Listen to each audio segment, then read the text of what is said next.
Welcome back to the Wow Within. My name is Jen Potter, and I am your host, where we talk about amazing stories that people have to tell about their lives and their livelihood, the things that they are doing that encourage them to be the best possible versions of themselves so they can inspire and motivate others. Today, I am joined with crap. I froze. Can I start over? 4, 3, 2, 1. Welcome back to the Wow Within. I'm Jen Potter, your host, and our show is to. Nope, do it again. I apologize. 5, 4, 3, 2, 1. Welcome back to the Wow Within. My name is Jen Potter, and I'm your host. We have a show that inspires and motivates others to be the best possible versions of themselves. Our contributors are ones who have been through so many different life experiences, and they have a story to tell. Everyone has a story to tell. And today I'm joined by Dara Forleo, who is the owner of Whole Pet Grooming Academy. She is actually located here in Massachusetts, close to where I am, and I am so excited to have her on our show. She is 20 years in the pet industry, and she has a lot to talk about. So thank you so much for joining us today. Thank you. Thank you for having me. Absolutely. And it was such a pleasure to know that we're so close, and everything that you're going to be talking about is going to greatly benefit myself as well as people who are in our area. But what you're working on is going to affect the entire nation. And so I want to just jump right in. I know you have 20 years experience doing this. Tell us a little bit about yourself and what got you into the industry. Okay. A quick on that. I'll keep that brief. So, I grew up in Kentucky and I rode horses and worked actually at Churchill Downs. Horses and dogs just go hand in hand. And when I was in high school, I had a friend from horse shows that had her own grooming shop, and I started bathing and doing being her assistant. So from there, I went into grooming school. This was going to date myself, back in the mid 90s. Grooming school was an eye opener. I came out, I stayed working for her for a number of years, but it helped me get through college. And I put myself through college using and grooming dogs, working at the racetrack. My whole business degree is actually around racetrack management and in the thoroughbred industry. But I ended up moving back to New Hampshire, back to New England, and we don't have a horse racing industry here. So I had to fall back on my pet grooming. And that's what I did. So I started in 2006. I opened my first shop.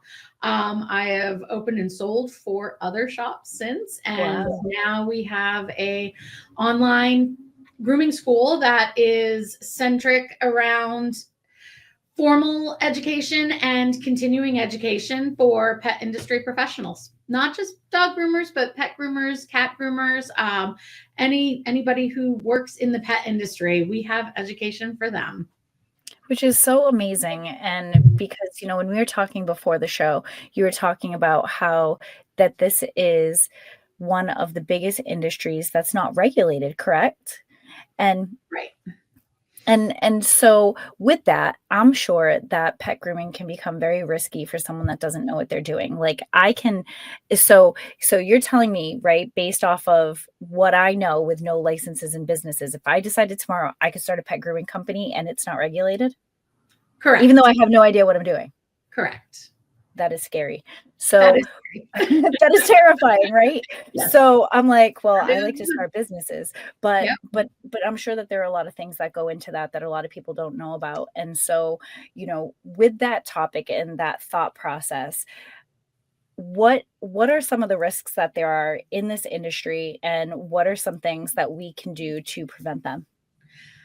So because the industry is not regulated, and again, you kind of nailed it right there, is anybody can do this. Not everybody out there is created the same. Not everyone is created Right. equally.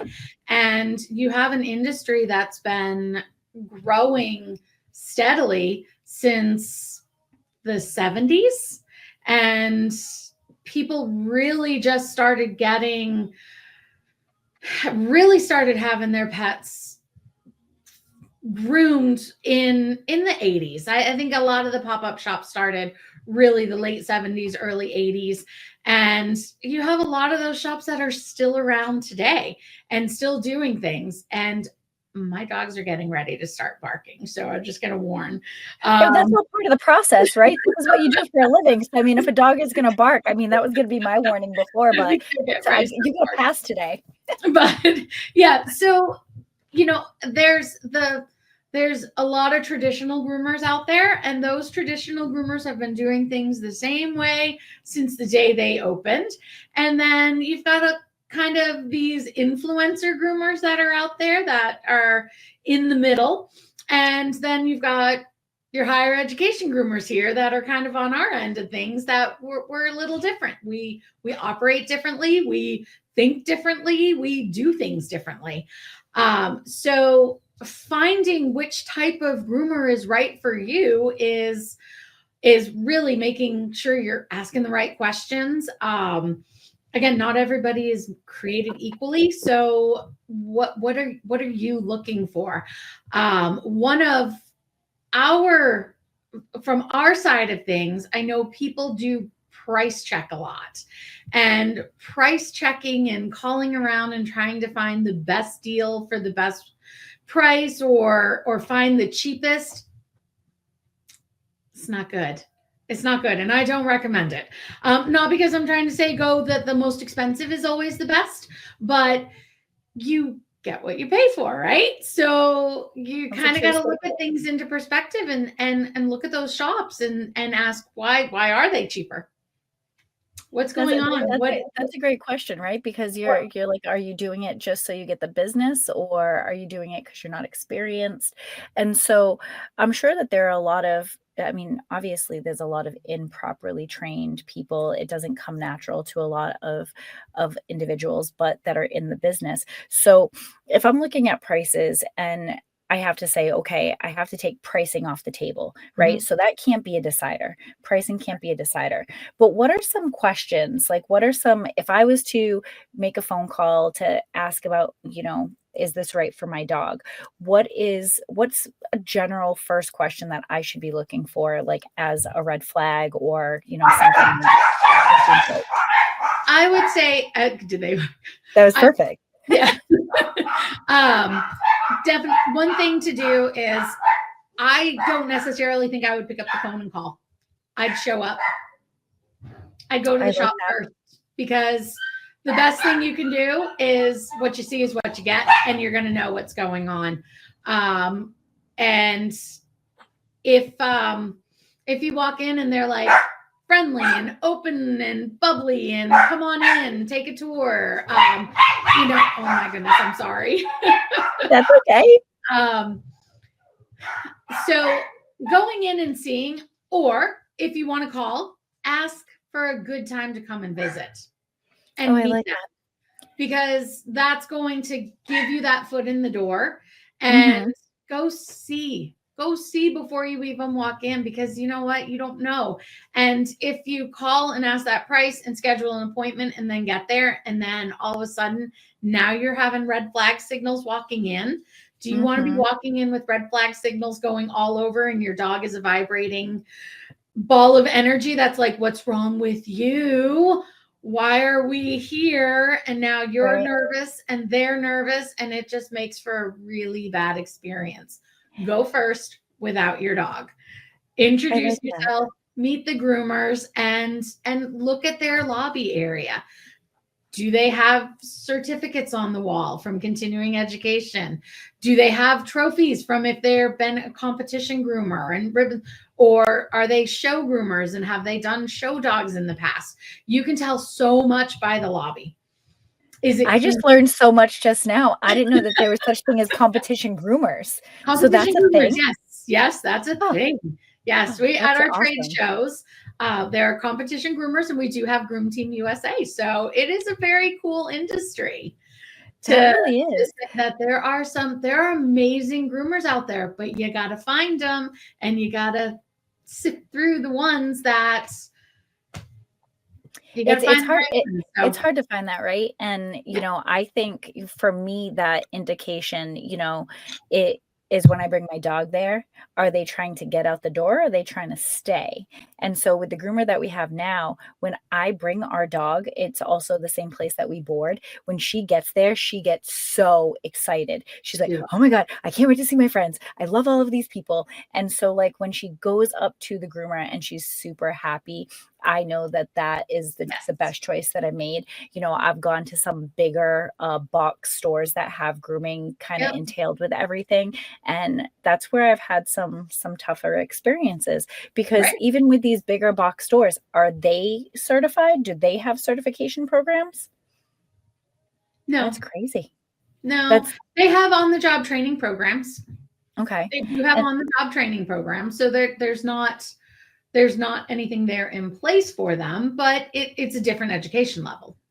absolutely. Even And corporates have that different level. So, and there's nothing wrong. You know, I think what really happens in our industry is that groomers forget that there are other ways of getting education. You don't have to just learn from another groomer how to do the perfect Bichon head or how to do the perfect pet trim. There's a lot more that needs to be taken into consideration, such as healthy skin and coat, diet and nutrition. They right. should be thinking about zoonotic diseases and their sanitation and cleaning process and what is passed from pet to pet. I mean, you have one dog that comes in with some type of pest or some disease, some parvo, Mhm. anything that can be transmitted, Right. you're going to contaminate the entire salon.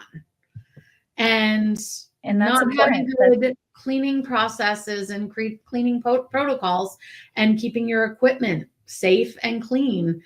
It's more today that should be coming from right out of COVID. You would think we would have this process down like You would that, think, right?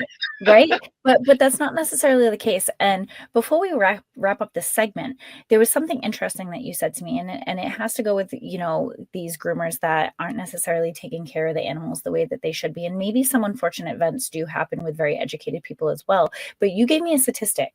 And what was that statistic of pets being injured just last week alone? There were 9 pets injured in salons across the country last week. Just last week. Yes. So, you know, and multiply that times all the pets that weren't notated, because I'm sure that there are probably a lot more, Yep. and then all the way across the country all year long. So there's hundreds and hundreds of pets that are being injured, Yeah. and it could be prevented if they had proper education. One would think, and that's what we want to get. We need to get those numbers down. Right. We need to get those numbers down, and that is the biggest thing that we're working towards. One of the biggest challenges that we're working towards as the school is to talk about these things and get this out there and get more people to understand that and have them asking the right questions. I actually have a pet owner's guide that I'm happy to share with you, with everyone who's watching too, that can download the guide of exactly what to ask and what to look for too. So plenty of resources that we do have, including blogs and another podcast that I can help direct people to, and what to look for and how to talk to your groomers too. That communication key is huge, is having that communication part, because people don't know. And I think a lot of groomers sometimes get into their heavy terminology to look and sound more professional. And it's like, I don't want to go to my doctor and be like, you're talking all this medical jargon to me and I don't have a clue what you're talking about. Tell it to me straight. Right. Yeah, real speak, right? Like you want to know what you're actually talking about. And I think that's what sets you apart. And so we're going to wrap up this segment, but on the next segment when we come back, we're going to dive deep into why you started the academy, what sets you apart from everyone else, and how this is helping groomers become better groomers and educating everybody around the country. So we'll be right back for the next segment. Stay tuned. Thank you.